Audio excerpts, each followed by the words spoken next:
Today, wanted. More high-rise purchasers willing to play Russian roulette.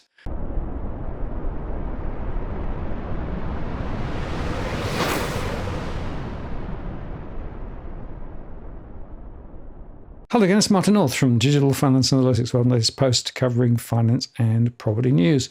Well, finally, the problems in Australian high-rise construction are getting airtime, but many households are caught up in these rolling disasters. As estimates suggest, well over half of recently built apartments are defective. It frankly remains a game of Russian roulette when buying off-the-plan apartments in particular, and consumers could be forgiven for asking themselves if it is safe to buy an apartment at all, with issues frequently emerging in, for example, Sydney's building developments.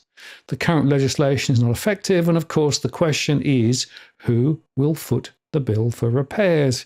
And yet, on the other hand, the industry keeps making empty promises and is claiming things are now fixed. No surprise there.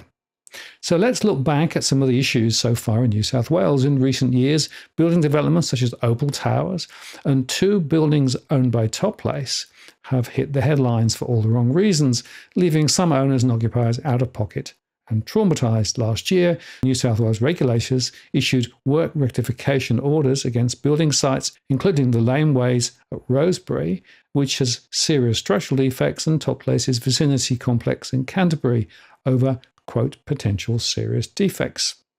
At Opal Towers in Sydney's inner south, residents were offered a settlement at the start of January after being forced to evacuate their defect-ridden apartment building years prior. Less than a fortnight later, New South Wales Building Commissioner David Chandler has moved to reassure residents there was no immediate threat to an apartment and retail development in Macquarie Park after concerns about concrete were identified in the building's basement and ground floor.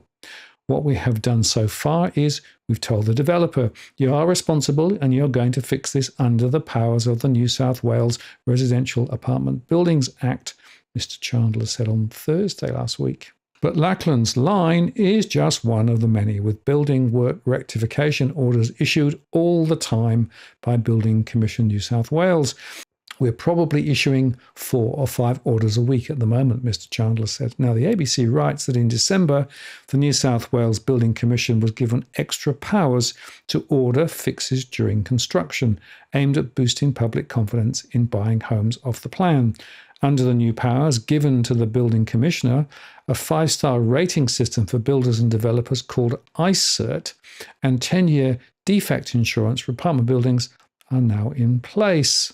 And Mr. Chandler said the defect insurance for certain types of defects was the next step in major reform for the industry and would help reassure consumers about new building developments. The Commissioner's office has also been expanded to handle the volume of complaints reported under Project Intervene, a structured process allowing owners' corporations to report and resolve serious building defects. The number of defects reported for strata developments have doubled since the new laws came in. And Mr. Chandler said developments prior to the state's building legislation would have defects as yet unreported. What that's telling us is there's over 60 to 70% of developments and buildings that have defects out there, and we don't know about them, he says. New South Wales Director of the Property Council of Australia, Katie Stevenson, told ABC Radio Sydney it was important that new homes being built were of high quality. David Chandler is doing some great work, but there are still the odd couple of developments that have not been up to snuff, and the development sector does not stand for that, she said. Brian Sader from the Masters Building Association of New South Wales agreed that the Building Commissioner was working on building public trust in the sector. The announcement of the Building Commissioner finding a number of projects that have defects are all issues that impact on the sentiment of building, he said. A spokesman for Mr. Chandler said that the early intervention shows the building developers were liable to pay for repairs rather than the owner's corporation, avoiding serious litigation and disputes. Developers Greenland Australia have agreed to cover the cost of rectifying the damage at Macquarie Park, he said, but some buyers have fallen through the cracks. The legal situation was different for about 600 creditors financially affected by the collapse of companies like Toplace, with residents at the Vicinity complex potentially facing a multi-million-dollar repair bill before the 10-year insurance legislation was in place. Those owners are considering terms of a possible settlement. While laws have changed, Professor Mark Hoffman from the University of Newcastle says confidence in buying new homes and apartments off the plan continued to be a challenge because of the unknown risks. For mum and dad consumers, it's very difficult to know what the risk is in buying off the plan or even after construction because these sorts of issues are not evident. It's very difficult to see that there are underlying issues that cause this sort of failure, he said. Professor Hoffman has inspected and provided advice on apartment complexes with defects, including Mascot Towers, Opal Towers, and the 2 Toplace developments.